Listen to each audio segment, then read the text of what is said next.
पाकिस्तान की सरकार और पाकिस्तानी सेना मुंह दिखाने लायक नहीं रह गई है। खुद पाकिस्तानी वायुसेना के पूर्व एयर मार्शल मसूद अख्तर ने पाकिस्तानी सेना की पोल पट्टी खोलकर रख दी है। मसूद अख्तर ने डंके की चोट पर कहा है कि भारत की ब्रह्मोस मिसाइल ने पाकिस्तान एयरबेस के चिथड़े उड़ा दिए हैं। उनका दावा है कि भारत के मिसाइल हमले में पाकिस्तान के कई बेहतरीन पायलट मारे गए।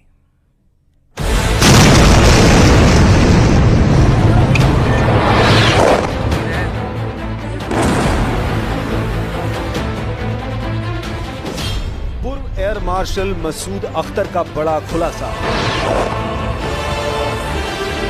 ब्रह्मोस मिसाइलों ने किए एयरबेस तबाह।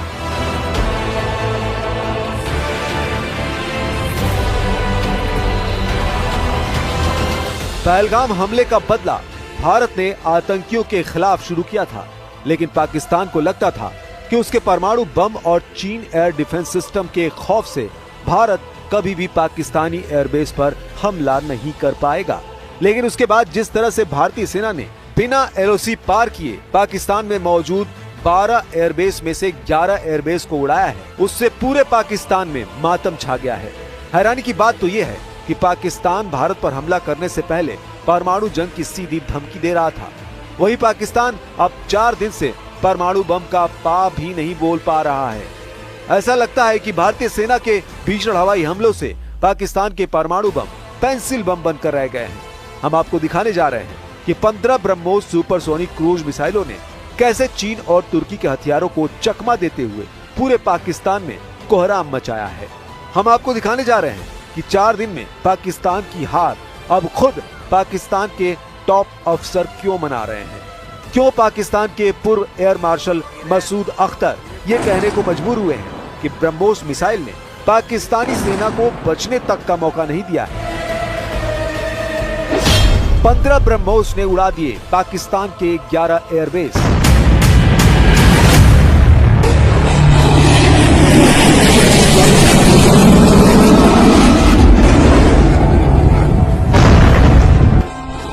भारतीय सेना ने पाकिस्तान पर ऐसा प्रहार किया कि वो हक्का बक्का रह गया। उसके सारे डिफेंस सिस्टम नाकाम हो गए। भारत की ब्रह्मोस मिसाइलों की तबाही वाले हमले पूरे पाकिस्तान के मुंह पर जोरदार तमाचा साबित हुआ है। पाकिस्तानी सेना के पास मौजूद चीनी एयर डिफेंस सिस्टम MQ-9 को हवा भी नहीं लगी कि भारत की ब्रह्मोस सुपरसोनिक क्रूज मिसाइलें कब आई और कब हमला कर दिया। उन्हें तो तब पता चला जब पाकिस्तान के 12 में से 11 एयरबेस ब्रह्मोस मिसाइल के हमले में तबाह हो गए। पाकिस्तान वायुसेना ने अपने HQ-9 air defence missile system लॉन्चरों और रडारों के पूरे सेट को विभिन्न स्थानों पर तैनात कर रखा था।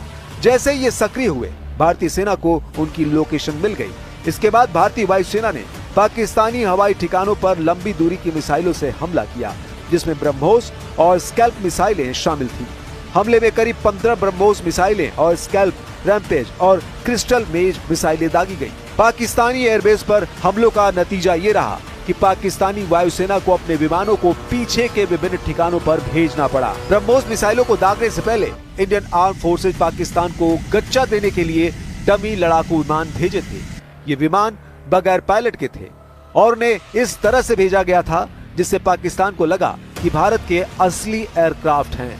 जब डमी एयरक्राफ्ट ने पाकिस्तान के एयर डिफेंस को इंगेज किया, उसी वक्त भारत ने ब्रह्मोस सुपरसोनिक मिसाइल से पाकिस्तान के 11 एयरबेस को निशाना बनाकर हमला किया और तबाही मचा दी।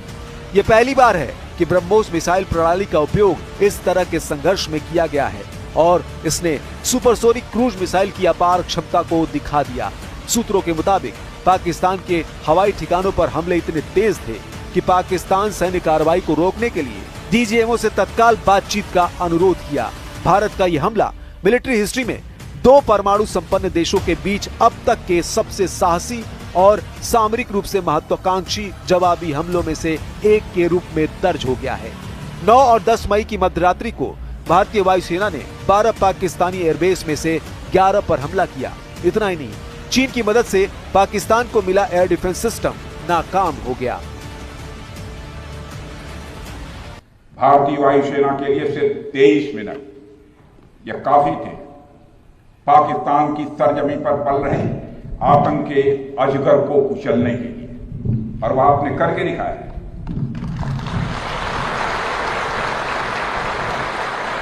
और मैं ये कहूं तो यह कहना गलत नहीं होगा, जितनी देर में लोग नाश्ता पानी निपटाते हैं उतनी देर में आपने दुश्मनों को निपटा दिया। अब आप ये जान लीजिए कि भारत की सुपरसोनिक क्रूज मिसाइल ब्रह्मोस कितनी ताकतवर है और ये पाकिस्तानी सेना का काल क्यों कही जा रही है। ब्रह्मोस एक सुपरसोनिक क्रूज मिसाइल है जो ध्वनि की गति से 3 गुना तेज यानी मैक 3 की रफ्तार से उड़ती है। इसकी गति लगभग 2800 से 3000 किलोमीटर प्रति घंटा है। इसकी रेंज 290 किलोमीटर है, लेकिन अब इसके उन्नत वेरिएंट में 500 या 800 किलोमीटर तक के रेंज होने का दावा किया जा रहा है। ये 200 से 300 किलोग्राम उच्च विस्फोटक हथियार ढोने में भी सक्षम है। ये 15 किलोमीटर तक की ऊंचाई पर उड़ान भर सकता है और जमीन से 10 मीटर की ऊंचाई तक वार कर सकता है। इसे फायर एंड फॉरगेट सिद्धांत का पालन करने के लिए डिजाइन किया गया है। एक बार लॉन्च होने के बाद इसे किसी और गाइडेंस या इनपुट की आवश्यकता नहीं होती है। इस मिसाइल का रडार सिग्नेचर बहुत कम है और इसकी तेज रफ्तार की वजह से इसे रोकना विशेष रूप से कठिन होता है। ब्रह्मोस की गति इसे दुश्मन के रडार से बचने में मदद करती है, जिससे पाकिस्तान को जवाब देने का समय नहीं मिला। ये मिसाइल सटीक निशाना लगाती है, जिससे भारत आतंकी ठिकानों को नष्ट कर सके बिना आम लोगों को नुकसान पहुंचाए। इसे कई तरह के प्लेटफॉर्म से लॉन्च किया जा सकता है, जैसे सुखोई 30 विमान जो ऑपरेशन सिंदूर में इस्तेमाल हुए हैं। पहला 7 मई और दूसरा 10 मई को। दूसरे चरण में भारत ने लगभग 15 ब्रह्मोस मिसाइलें दागी, जिन्होंने पाकिस्तान के 11 एयरबेस पर प्रहार किया। इसमें रफीकी, मुरीद, नूर खान, अटैक हुआ है नूर खान बेस पे, रहीम यार खान, सुक्कूर और चुनिया यानी कसूर शामिल थे। इसके अलावा बासरूर और सियालकोट में रडार को भी निशाना बनाया गया। पाकिस्तान की हार पर पूर्व एयर मार्शल मसूद अख्तर का खुलासा। ऑपरेशन सिंदूर के दौरान भारतीय सेना ने अपने सटीक हमलों से पाकिस्तान के रावलपिंडी में स्थित नूर खान एयरबेस को तबाह कर दिया था, जिससे पाकिस्तान में खलबली मच गई है। पाकिस्तान से आ रही रिपोर्ट्स के मुताबिक अब पाकिस्तानी सेना के जनरल हेडक्वार्टर को रावलपिंडी से हटाया जाएगा।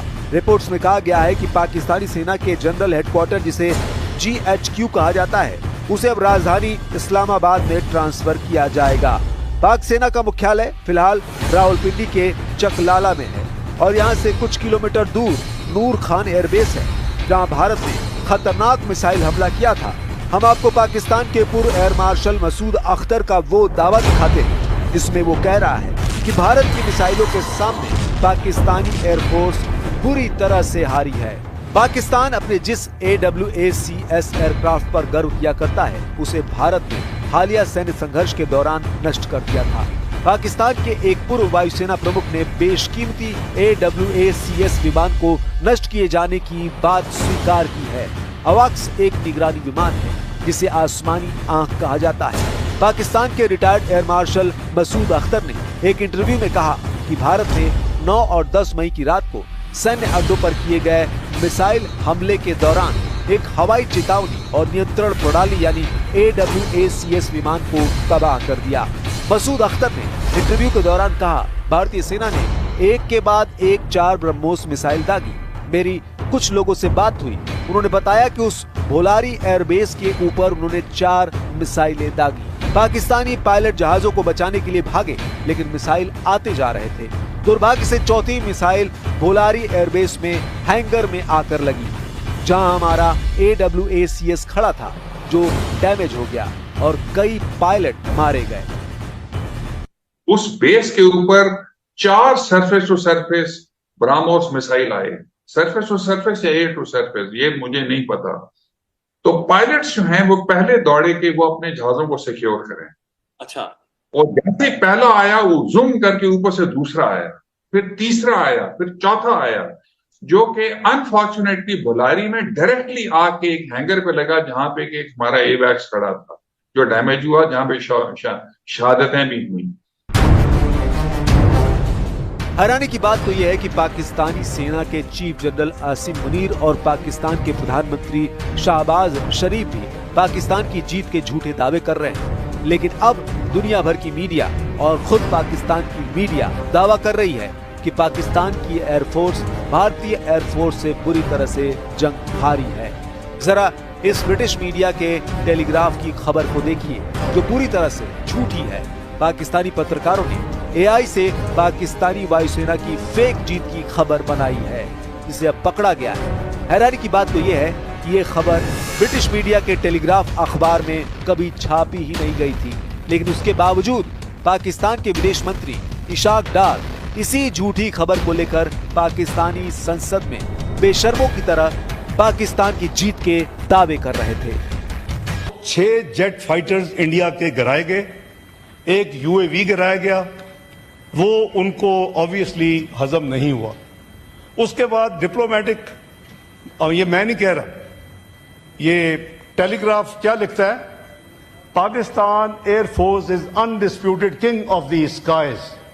अल्हम्दुलिल्लाह। अब ऐसे हालात में आप अंदाजा लगा सकते हैं कि पाकिस्तान कैसे अपनी करारी हार को पाकिस्तान में ही छिपाने के लिए मजबूर हो रहा है।